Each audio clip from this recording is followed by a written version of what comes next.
Vlog time!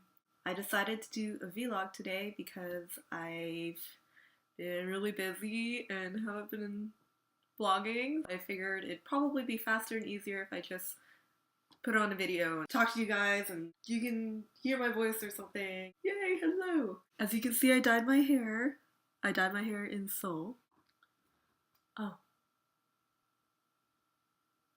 Probably should have planned what I wanted to talk about first. Um, So it's Saturday. I was kind of having a lazy day today because last night was Friday night, and I had met a couple of people last week. There was a Halloween party. So I met a couple of people at the Halloween party, and then this week we want to check out this like new club. It's called Club 151, and apparently there's like no clubbing in Wonju. And there's this one that just opened and one other one that I guess there's only two clubs in the whole town. So we want to check it out. But the clubs here, or at least this one, there's a policy of no foreigners allowed. So if you want to go into the club, you need to bring a Korean friend who's going to vouch for you and say like, I don't even know why they don't want these foreigners in the club. So anyway, I don't know why I'm talking about this. It's totally irrelevant. Okay. General updates. Teaching's getting a lot easier now because finally kind of know what I'm doing, at least for elementary school. And my middle school classes were really tough because I didn't have any training or experience, and for a while I didn't have any classes with them because there were holidays or their school went on a field trip. So when I finally got to their class, I had a lot of anticipation and just like a lot of time to build up the nerves and be completely freaked out. And every time you talk to a teacher, they're going to say like, oh god, middle school, I hate middle school. Middle school kids are the worst. So I was kind of really intimidated even before I got into the class.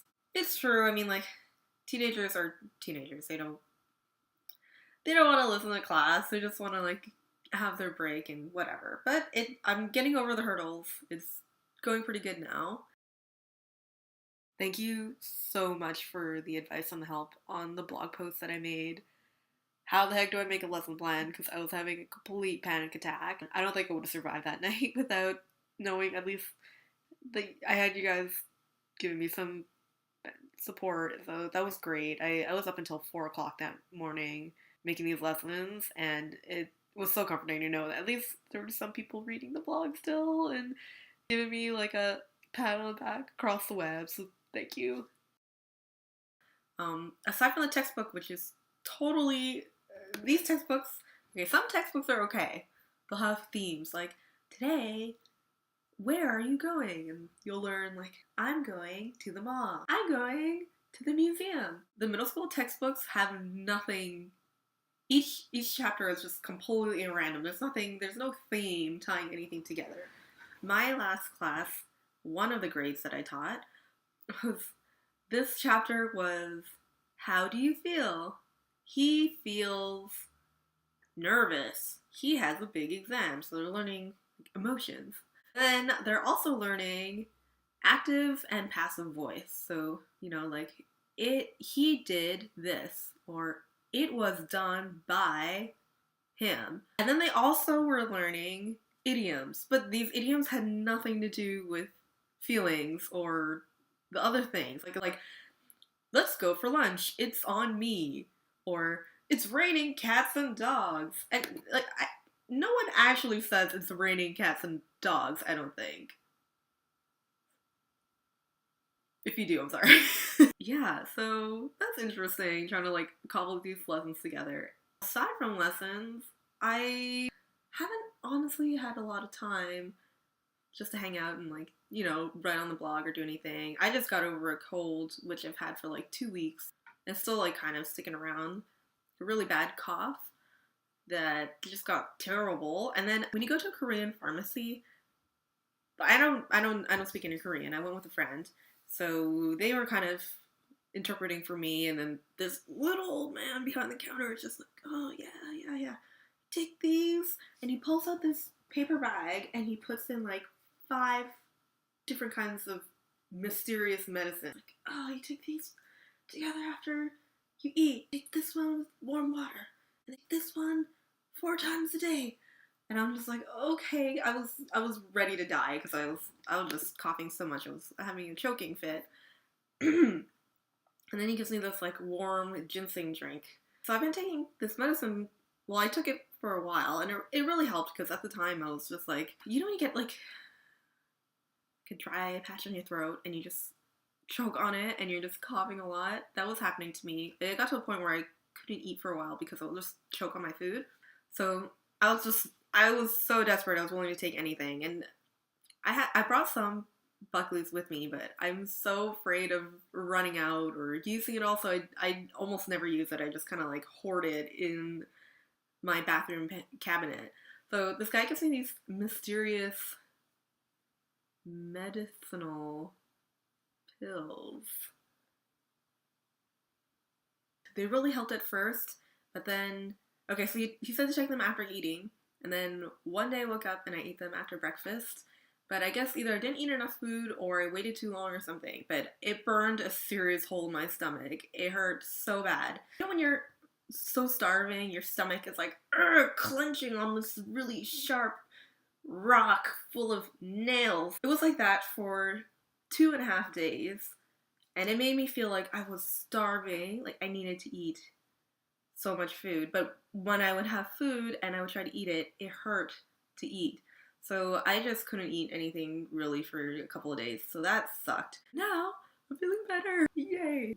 It's fall now, so it's starting to get a little chilly. Although I'm sure it's like nothing to complain about compared to home. Sometimes I check the Montreal weather and it's like -5 and -10, and here it's still like 15 or like 10 when it's hot. Kathmandu has a lot of mountains, and depending on where you are in the mountain, the temperature changes a lot. I'm on the 13th floor of my apartment, and I'm right on the side of a hill.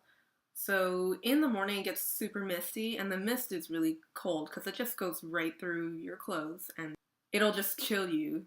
But when I give classes out in the countryside, it's in the bottom of the valley, and in the valley the sun is really hot. So when I'm waiting for the bus stop, I'm like burning, and then I come back here to Bunmak and I'm freezing. So, and by freezing I mean like, oh, I got a slight chill, and all the Koreans are like, oh god, it's so cold, I gotta wear like 20 million layers.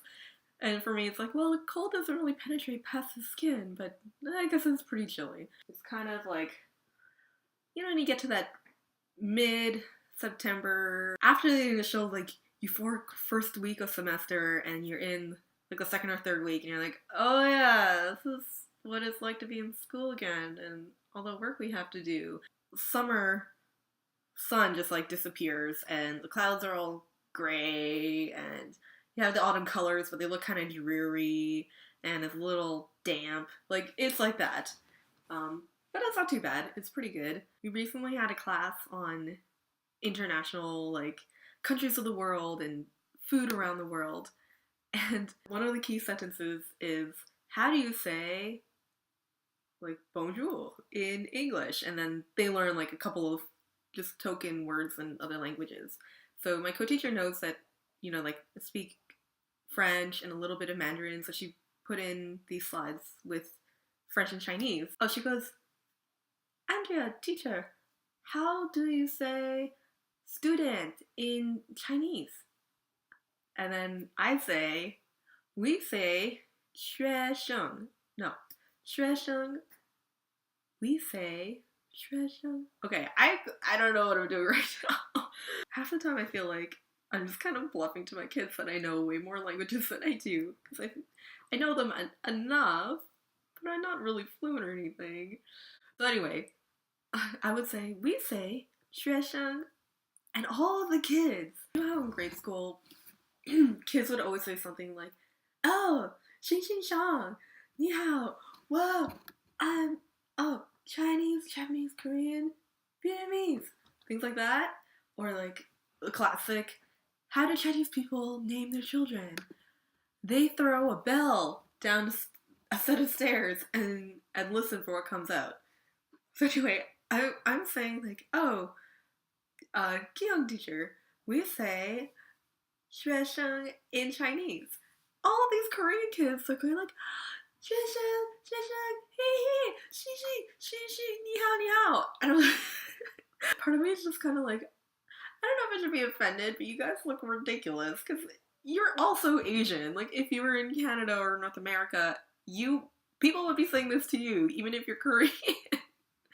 So I thought that was really funny. Silly kids.